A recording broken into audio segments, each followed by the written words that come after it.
The sun hadn't broken through the canopy for hours. August 6, 1967, deep in the Vietnamese jungle, a company of the 7th Battalion, Royal Australian Regiment was pushing through dense terrain near Suoi Chau Pha. It was supposed to be just another patrol, part of a wider clearing operation. But something felt off. The ground was freshly disturbed. Jungle paths looked too clean. The silence wasn't natural. The men tightened their spacing. Weapons were raised. Every step was heavier than the last. And then it hit. A deafening burst of gunfire erupted from both flanks. Machine guns raked the trees. RPGs slammed into the undergrowth, and grenades exploded in bursts of smoke and dirt. The Australians had stumbled into a perfectly prepared Viet Cong ambush, and they were outnumbered. Pinned down and bleeding, they returned fire, inching behind tree roots and termite mounds. Radio calls screamed for artillery support.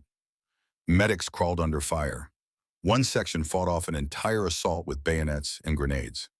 This wasn't a battle, it was survival. Within minutes, the jungle was a war zone. This is the story of Suoi Chau Pha, where Australian soldiers were forced to fight for their lives in one of the most intense close-quarter engagements of the entire Vietnam War. And almost nobody talks about it.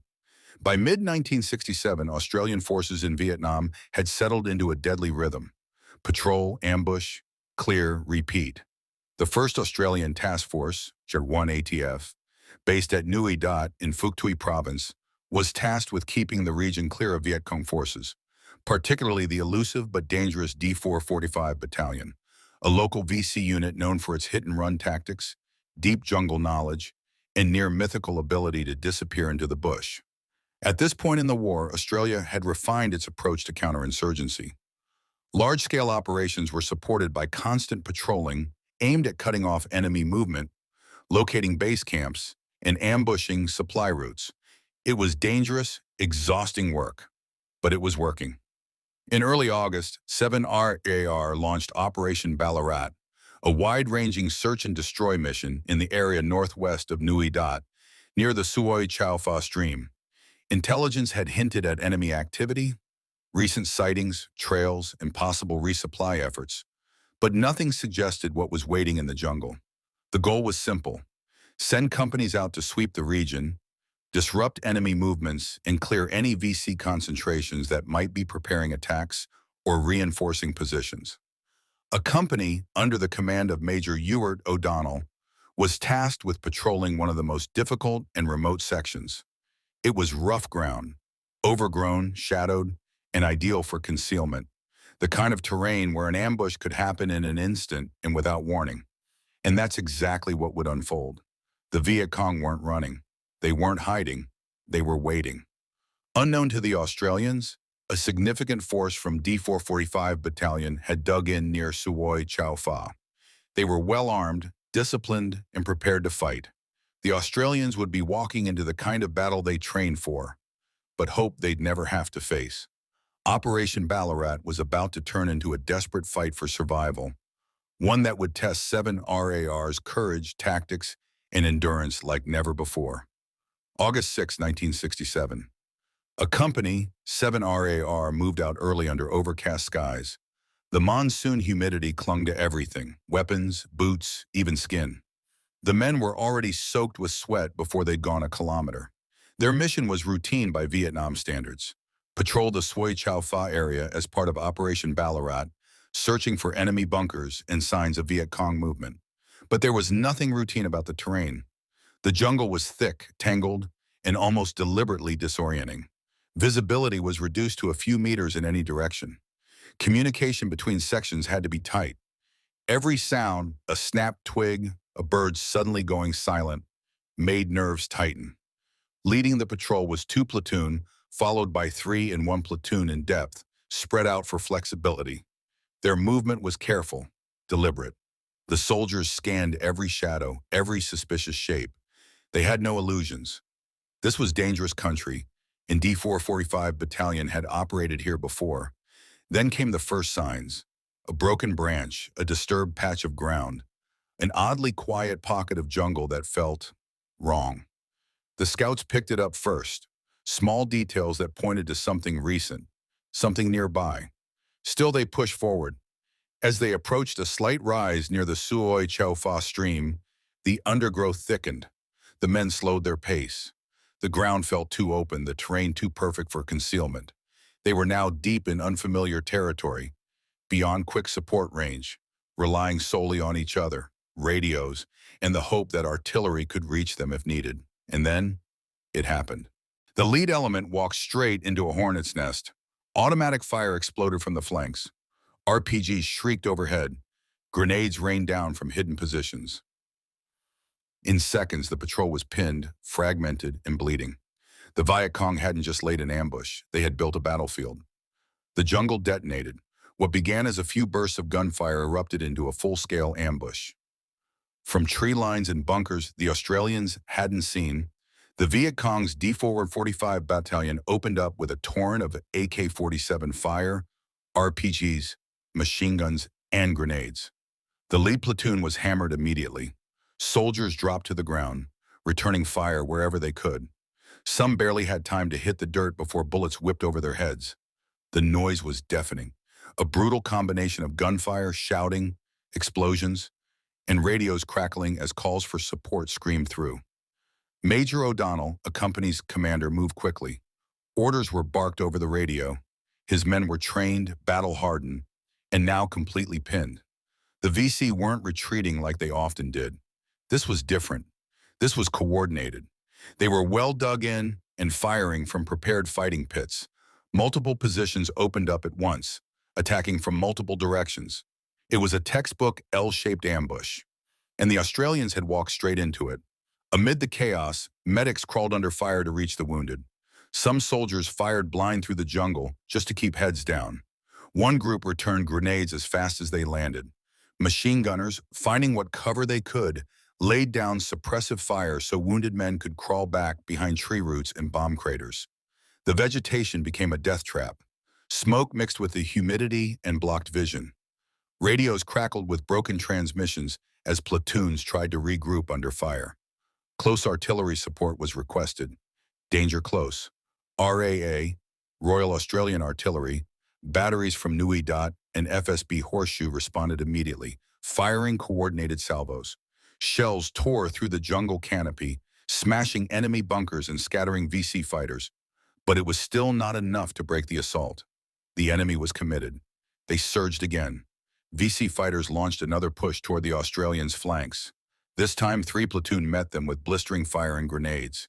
The Australians were holding, but just barely. Ammunition was running low. Casualties were mounting. The heat was oppressive, and there was no real cover. Only mud, trees, and determination. At one point, enemy fighters tried to infiltrate the rear of A Company's position, circling through the trees. But they were spotted and cut down by a pair of Australians manning a light machine gun with near-perfect timing. In the middle of it all, the Australians showed discipline under pressure. Fire was controlled. Orders were followed.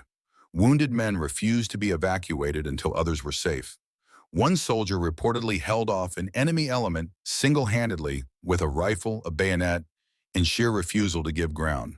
As hours dragged on, the Australian position remained intact, battered but unbroken. The enemy had thrown waves of force at them and failed to collapse their defense. The jungle had become a cauldron, but the line held. Eventually, under the weight of artillery, aggressive counterfire, and mounting casualties, the VC began to withdraw. Like ghosts, they melted back into the trees, fast, silent, and dragging their dead and wounded with them. They'd ambushed the Australians with overwhelming force, and still they hadn't broken them.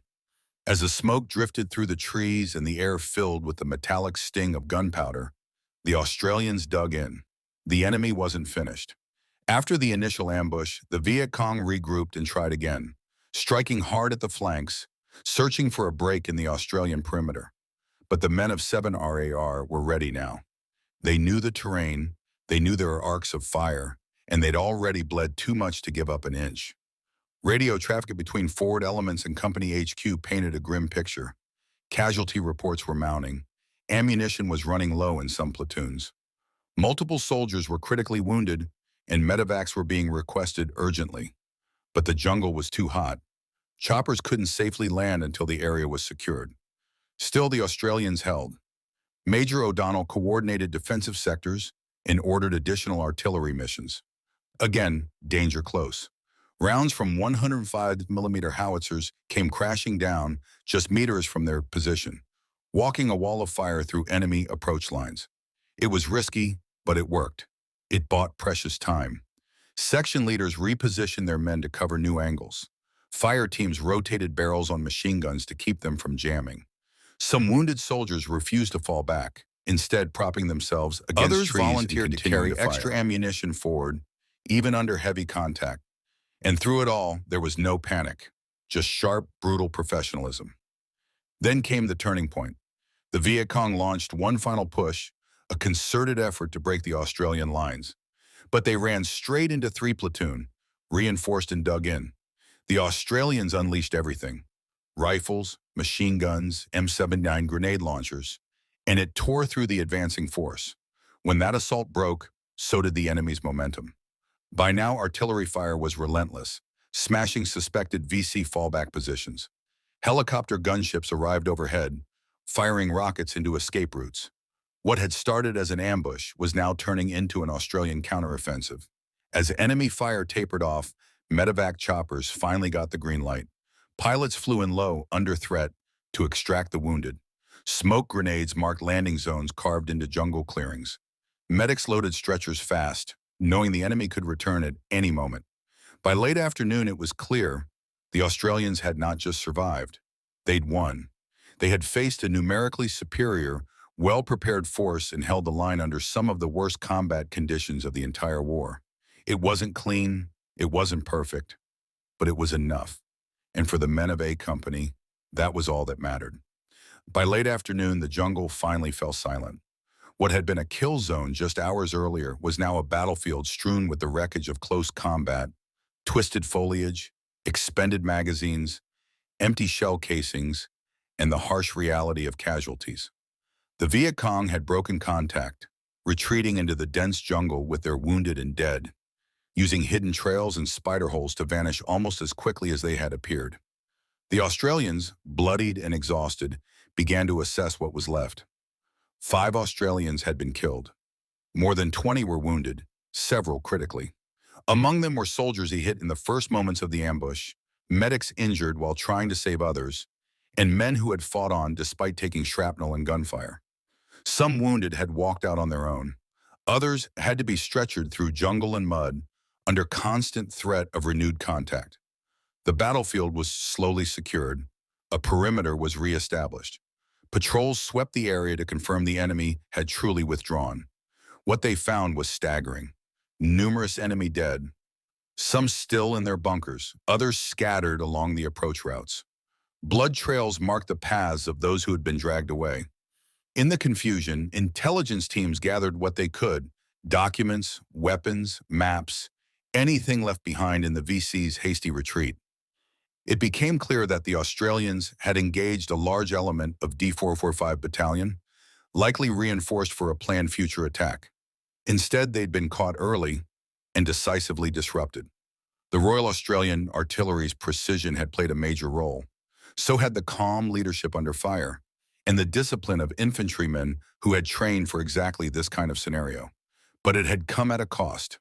As helicopters lifted out the last of the wounded, those who remained began to dig in for the night. Even in victory, no one let their guard down. In Vietnam, silence didn't mean safety. Not yet. The Battle of Suoi Chau Pha had ended, but for those on the ground, its echoes would linger long after the last gunshot faded. The next morning, as the sun broke over the jungle canopy, a company faced the grim task of moving forward. The Battle of Suoi Chau Pha had lasted only hours, but it left a deep scar. The ground was churned by explosions and stained with blood. Craters marked the jungle floor. Trees had been shredded by gunfire and artillery. The quiet was unsettling. Too quiet. Back at Nui Dat, the full weight of what had happened began to register. News of the engagement spread quickly through the ranks. 5 men had been killed, a devastating toll for a single contact. Many more were wounded, some severely. For 7 RAR, it was one of the costliest days of the war so far, but it was also one of the clearest examples of courage under fire. Questions naturally followed. Had the intelligence underestimated the enemy presence? Should the company have had closer support or heavier weapons? Was the patrol area too deep, too isolated? But there was also pride. Reports from the battlefield highlighted acts of incredible bravery. Soldiers who carried wounded mates through fire, machine gunners who held positions alone under attack, medics who worked while bleeding. Artillery crews had responded instantly and with terrifying accuracy. The company had held its ground and refused to be overrun, despite being ambushed by a numerically superior, dug-in enemy. In the days that followed, Operation Ballarat continued, but the focus shifted. Every patrol from that point forward operated with sharpened caution, scanning every rise and gully for signs of another ambush. The battle at Suoi Chau Pha had changed the way 7 RAR moved, fought, and thought about the war. At base, memorial services were held. Letters were written home. Equipment was cleaned in silence. The soldiers processed the battle in their own way, but none forgot what had happened that day in the jungle. It wasn't just another fight. It was a defining moment. The Battle of Suoi Chau Pha quickly became one of the most studied engagements in Australia's Vietnam War experience. It wasn't just the intensity of the fight, it was what the battle revealed. That in Vietnam, even the best-trained soldiers could find themselves in a life-or-death situation with zero warning. That the enemy was capable, cunning, and always watching. And that success would rely not just on firepower, but on leadership, coordination, and raw personal courage. For 7 RAR, the battle left a permanent mark. It showed the importance of inter-unit communication, forward artillery planning, and having rapid casualty evacuation procedures, all of which had been pushed to their limits that day. It also reinforced something every soldier already knew, but rarely said out loud, that the jungle was never really under control. You could sweep an area, patrol it, burn it, clear it, and the next day the enemy would be back. Suoi Chau Pha became a teaching point for Australian forces in country. Training was adjusted. Patrol formations were refined. Emphasis was placed on reacting under ambush conditions, not just initiating contact. The battle also confirmed what the Viet Cong already knew. Australian soldiers were not easy targets. For the men who fought there, the legacy was personal. The faces of those who didn't come home stayed with them. Some never spoke of the battle again. Others told their stories in pieces, in barracks, over beers, or years later at reunions. To historians, it remains a perfect example of what Vietnam really was. Brutal, fast, and unforgiving. A place where minutes felt like hours, and where every decision could mean the difference between survival and disaster. Suoi Chau Pha wasn't famous. It wasn't shown on the news. But for those who were there, it was unforgettable. The Battle of Suoi Chau Pha wasn't a headline war story. It wasn't fought in a city or broadcast on TV. There were no medals paraded in front of cameras, no front-page heroics. Just Australian soldiers, tired, outnumbered, deep in the jungle, who refused to give in. What they faced that day was brutal. What they did was extraordinary. They held the line. These are the kinds of stories history often overlooks, not because they lack importance, but because they were carried out quietly, with grit, discipline, and sacrifice. Suoi Chau Pha showed the worst of war and the best of those who fought it. If you value these kinds of untold chapters, the ones that don't make documentaries or textbooks, take a moment to like, share, and subscribe. Over 90% of our viewers aren't subscribed, and your support helps us bring stories like this back into the light. And to the veterans of the 7th Royal Australian Regiment and the families of those who never returned, we honor your service, your strength, and your sacrifice. Thanks for watching.